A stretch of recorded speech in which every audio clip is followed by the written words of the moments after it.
दयारे हिंद में सूफी समाज चलता है और उन्हीं के ज़ेरो ज़बर मेरा काम काज चलता है। तुम्हारी सरकारें तो कल की हैं जनाब, यहाँ तो सदियों से ख्वाजा का राज चलता है। ना मैं तहरीर छोड़ूंगा, ना मैं कुरान छोड़ूंगा, और ना ये मिट्टी छोड़ूंगा, ना ये पहचान छोड़ूंगा। जितनी कोशिशें कर ले मुझे मिटाने की, जितनी कोशिशें कर ले मुझे मिटाने की, ना मैं ईमान छोड़ूंगा, ना हिंदुस्तान छोड़ूंगा। नमस्कार, आप देख रहे हैं DS4 और मैं हूं आपके साथ विनायक कुमार।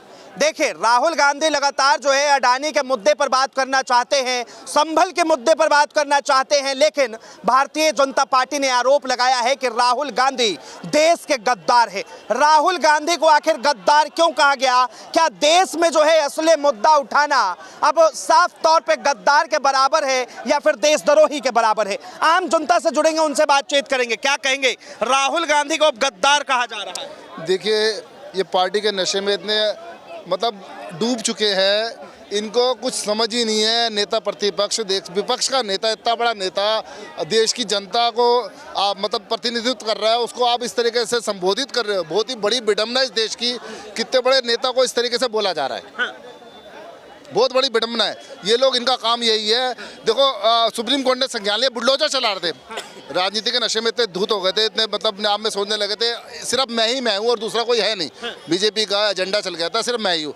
आखिरी में सुप्रीम कोर्ट ने दखल देनी पड़ी बुलडोजर के लिए कि तुम ये क्या कर रहे हो। सुप्रीम कोर्ट को भी उन्होंने कुछ नहीं समझा। ये तो कह रहा है बस हमारे ही राज है, किसी को कुछ भी बोल सकते हैं। देखिए, राहुल गांधी ने भी एक बार कहा था नरेंद्र मोदी को पनौती शब्द याद है आपको? देखिए, पनौती शब्द और गद्दार और पनौती शब्द में बहुत बड़ा डिफरेंस है। आप पनौती का मतलब क्या है? मतलब देश लगातार गिरने की तरफ चला गया तो पनौती हो गया, बोल दिया तो क्या हो गया। पर गद्दार का मतलब तो देश के अंदर गद्दारी करे। तो गद्दार शब्द कहना तो बहुत बड़ी बात है। अच्छा, आप कैसे गद्दार कह सकते हो? पहले इनको तो बोलने की पहली बात तो गरिमा ही नहीं है प्रधानमंत्री की। हर किसी को कुछ भी बोल सकता है, देश का प्रधानमंत्री बोल सकता है। तो बीजेपी के उससे छोटे वाले नेता तो बहुत चटपुंजी नेता है, तो उनका भी तो सेम अपने नेता को, तो वो भी उसको सपोर्ट करेंगे। जो वो बोलेगा वही वो बोलेंगे। देखिए, क्या कहेंगे राहुल गांधी को जिस तरह से गद्दार क्या कहा गया, क्या लगता है आप? हंसने वाली बात है। अच्छा, मतलब अगर वो आदमी जो जनता के बीच में जनता की बात सुनने निकल जाता है उसे गद्दार कहा जाता है, तो राहुल गांधी गद्दार है। और इतना बड़ा स्लोगन दिया है, नफरत के बाजार में मोहब्बत की दुकान, और सच में वो उस दुकान को बहुत अच्छे तरीके चला रहा है। राहुल गांधी पे आरोप लगता है कि वो तो नफरत फैलाते हैं, वो संभल जा रहे थे नफरत फैलाने। वो सिर्फ बकवास करते हैं। अगर संभल जाकर के लोगों का दुख, लोगों को जो सच्चाई उजागर होती, सच्चाई को बयां करने के लिए जा रहे थे, उसकी सच्चाई को रोकने के लिए रोक दिया। उसको इसलिए रोक दिया ताकि सच्चाई का बखान ना हो सके, सच्चाई छुप जाए। अच्छा, देखिए, आप अपनी बात सर, मैं एक सिंपल सी बात बोल रहा हूँ। एक आदमी जो कन्याकुमारी से कश्मीर चला जाता है पैदल पद यात्रा करके जनता से जुड़ने के लिए, उसके अलावा वो मणिपुर से चलते हैं, फिर उसके बाद महाराष्ट्र चले जाते हैं और दूसरी यात्रा वो ये करते हैं। उसके अलावा वो औरतों से मिलने जाते हैं, वो हाथरस जाते हैं, उन्हें वहाँ रोक दिया जाता है। वो मुखर्जी नगर बच्चों से मिलने जाते हैं, DU के बच्चों से। अगर वो ये सब करने के बाद भी गद्दार बोला जाता है तो शायद वो गद्दार ही कहलाए जाते होंगे।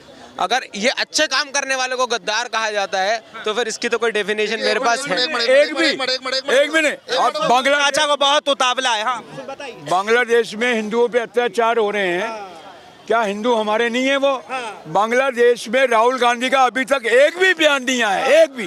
मुंह में दही जमा हुआ है। राहुल गांधी को गद्दार कहा जा रहा है। असल में राहुल गांधी को इसलिए गद्दार कहा जा रहा है, वहाँ पे मुद्दा चल रहा था मस्जिद का, वो इसलिए पहुंचे मुसलमानों को कुछ हित में मस्जिद का, फिर वहाँ का मस्जिद का चल रहा था, फिर चला अजमेर का। भाई तुम्हारी कोई सरकारों से कोई मतलब नहीं है भाई, लेकिन हमारी अपनी आस्था है उसमें उंगली क्यों उठाई जा रही है? लेके चलो अजमेर की दरगाह को, जो बोल रहे हैं वहाँ पर मंदिर हो सकता है, ठीक है, ये ठीक है क्या? उनसे गलती हुई है, ठीक है। ये भाई जो कह रहे हैं वहाँ पे मंदिर है, तो बस मैं यही कहना चाहता हूँ, हो गई गलती तुमसे, समझोगे तुम ये देर से। हो गई गलती तुमसे, समझोगे ये तुम देर से। लड़ने आए हो जंगल में वो भी शेर से, और बल्कि मैं यूँ कहूँ, हो गई तुमसे गलती, समझोगे तुम ये देर से। हिंदुस्तान में लड़ने आए हो वो भी ख्वाजा के शेर से।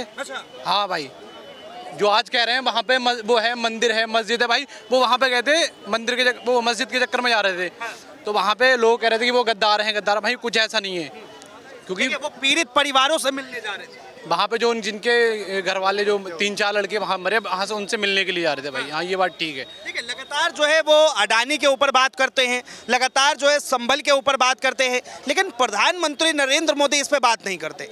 वो आखिर ऐसा क्यों? क्या लग रहा है कि प्रधानमंत्री क्यों नहीं इस चीज़ों पर बात करना चाहते? इनकी राजनीतिक रोटी ही धर्म पे बिछी हुई है।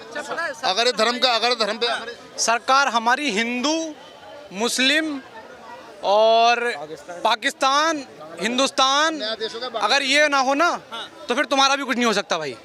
तुम्हारा भी कुछ काम नहीं है। अब इन्होंने एक नया देश जोड़ दिया, बांग्लादेश। जो छोटे देश, इन्होंने क्या कर दिया? जो छोटे देश थे, इन्होंने नेपाल और श्रीलंका जैसे देश, वो भी हमें आके दिखाने लगे इनके शासनकाल के अंदर। जो अदम देश थे, छोटे छोटे देश थे, वो भी आकर के हमें आके दिखाने लगे। पहले पाकिस्तान करे, अब इन्होंने नया देश ले लिया, बांग्लादेश। बताओ तुम्हारा बांग्लादेश से क्या? कांग्रेस के टाइम में भी इनका एक ही मुद्दा है, हिंदू मुसलमान करना। इसके अलावा इनके पास कोई काम नहीं है। पूरे देश के अंदर एक ही मुद्दा है। हो रहा है। अगर हिंदू मुसलमान हिंदुस्तान पाकिस्तान ना हो तो तुम्हारा भी भाई कोई काम ही नहीं है इधर पाने का। आराम से बढ़िया सरकार, कोई दिक्कत की बात नहीं है भाई। हाँ, बस इसी पे तुम्हारी सरकार इस पे चल रही है। हिंदू पाकिस्तान मंदिर मस्जिद, और हिंदुस्तान पाकिस्तान मंदिर मस्जिद, मुसलमान हिंदू, बस इसी पे ही सरकार है भाई। अगर ये ना हो तो तुम्हारा भी कोई काम नहीं है। तुम भी इधर नहीं भटकेंगे भाई। प्रधानमंत्री ने कहा है कि हमने एम्स खोले हैं, हमने आत्मनिर्भर लोगों को बनाए हैं। यहाँ पे बताएं कौन सा एम्स खोला है? एक का नाम बताएं आप। बताएं। दरभंगा में नहीं खुला है? दरभंगा में। यहाँ पे बताएं। अरे तो इंडिया के लिए में पूरे यहाँ पे क्या है ये? यहाँ पे राजधानी दिल्ली के यहाँ बताएं, एक भी एम्स बताएं कौन सा खोला है? यहाँ एम्स तो है ही। तो पहले से था ना, एक भी बताएं क्या कहाँ खोला है सरकार ने? अभी जो वहाँ है गौशाला को एम्स खोलते हैं। यूपी के अंदर गौशाला खुल गए हैं, बहुत गौशाला खुल गए। मैं यूपी से ही हूँ, यूपी 25 से हूँ। आप कहाँ से? देखिए, कहा जाता है कि बाबा के राज में जो है कोई भी क्राइम नहीं हो सकता, कुछ भी नहीं हो सकता। क्राइम मुक्त उत्तर प्रदेश। क्राइम मुक्त उत्तर प्रदेश। आज का आप अखबार पढ़े हैं? अखबार पढ़े हैं? रोज के कितने क्राइम हो रहे हैं, कितने रेप आ रहे हैं, पढ़े हैं आप? हर तीसरे नंबर 1 पे इनके राज्य है, एमपी है, यूपी है, ये सारे जितने भी राज्य इनके, वो नंबर 1 पे इनके राज्य आ रहे हैं बीजेपी शासित प्रदेशों के, क्राइम के अंदर, हर चीज के अंदर। ठीक है, संभल को लेकर जिस तरह से राजनीति हो रही है, क्या लग रहा है आपको कि इसमें जो है नेता लोग अपनी अपनी रोटियां सेक रहे हैं? असल में संभल का मामला दबाने के चक्कर में अजमेर का मामला कर दिया। आप अजमेर की कोई बात नहीं कर रहे हैं, क्या हुआ? आप अजमेर की कोई बात मेयर के, आप तो दिल्ली की जमा मस्जिद की भी बात हो रही है कि उसके भी सर्वे होनी चाहिए। सर्वे होनी चाहिए। अच्छा जी, लगता है वहाँ पे मंदिर है। इनकी पुश्तें मिट गई हुई जब से ही मस्जिद है वहाँ पे।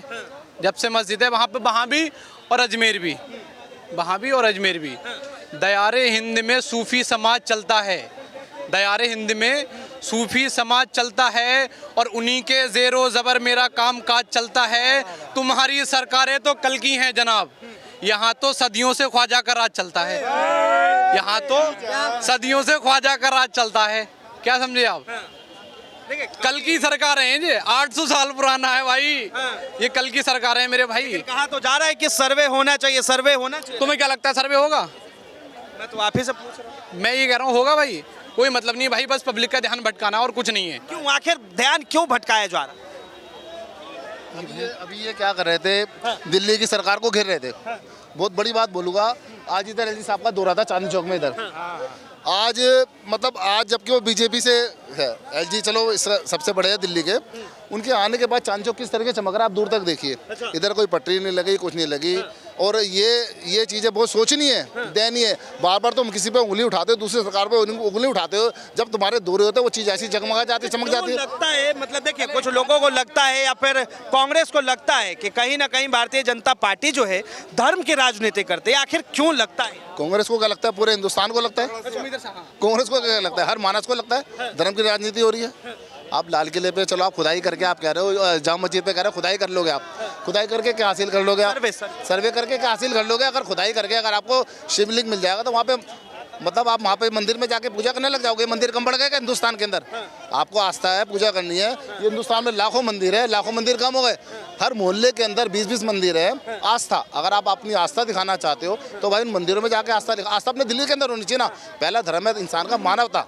तुम मानवता से परे जाते यार। आम जनता को ये मंदिर मस्जिद से मतलब है आम जनता को बिल्कुल मंदिर मस्जिद से मतलब बिल्कुल भी नहीं है।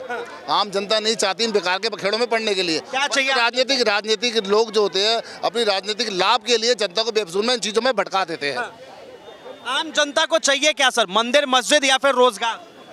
पहला तो पेट जरूरी है, रोजगार, क्योंकि ज़्यादातर जो जवान आदमी हैं, लड़के हैं बेचारे, आजकल रोजगार की वजह से ही परेशान हैं। मैं इनसे एक मिनट मैं पूछना चाहूँगा, आप पेट पूजा फिर काम दूजा। एक मिनट चलो, बहुत अच्छी बात बोली है आप। मस्जिद है आपके एरिया में, मस्जिद है, आप उधर ही जाके नमाज करते हो, तो इनके लिए क्या नई मस्जिद की कोई जरूरत नहीं है? ये सिर्फ बेकार का डंबर है। मेरे लिए क्या ठीक है, नहीं भाई हम है ना मस्जिद, मेरे लिए मंदिर है, मेरे एक मिनट कोई बात नहीं, मेरे लिए मंदिर है, मेरे घर में मंदिर है। अपने घर में मैं आडंबर करके नहीं पूजा करूंगा ना, दिखावा करके पूजा नहीं करूंगा ना। मेरे दिल में आस्था है, मेरे दिल में मानवता है, हर किसी के लिए अच्छा सोचने की सोच है, तो मैं इस तरीके से चलूंगा ना। अब मेरे दिल में कालापन है, दूसरे के लिए मेरे लिए पहले जहर भरा हुआ है, तो जहर ही उजगार कर रही है बीजेपी। और क्या कर रही है? उनका काम ही जहर उगलना है, अब से नहीं पहले से। क्या कह रहे हैं? कल 100% सच बोला इस बात को। अच्छा जी। देखिए क्या कहेंगे? भाई मैं आपको बस 2 लाइनें और सुनाना चाहता हूँ, फिर मैं जा रहा हूँ, मेरा फ़ोन आ रहा है। ना मैं तहरीर छोड़ूंगा, ना मैं कुरान छोड़ूंगा, ना मैं तहरीर छोड़ूंगा, ना मैं कुरान छोड़ूंगा, और ना ये मिट्टी छोड़ूंगा, ना ये पहचान छोड़ूंगा। जितनी कोशिशें कर ले मुझे मिटाने की, जितनी कोशिशें कर ले मुझे मिटाने की, ना मैं ईमान छोड़ूंगा, ना हिंदुस्तान छोड़ूंगा। चलिए, बहुत बहुत धन्यवाद तमाम जानकारी के लिए। तो साफ तौर पे आम जनता की राय सुनी, आम जनता अपनी अपनी बातें रखती है। बहरहाल आम जनता का कहना है कि सबसे पहले इन्हें रोजगार चाहिए, ना तो मंदिर ना तो मस्जिद। और देश की जिस तरह से एलओपी को लगातार गद्दार कहा जा रहा है, इस चीज को लेकर भी आम जनता कह रही है कि भारतीय जनता पार्टी या फिर मोदी सरकार सही मुद्दों पर बहस क्यों नहीं करना चाहते। बहरहाल इस चीज को लेकर आप क्या सोचते हैं, अपनी प्रतिक्रिया जरूर दें।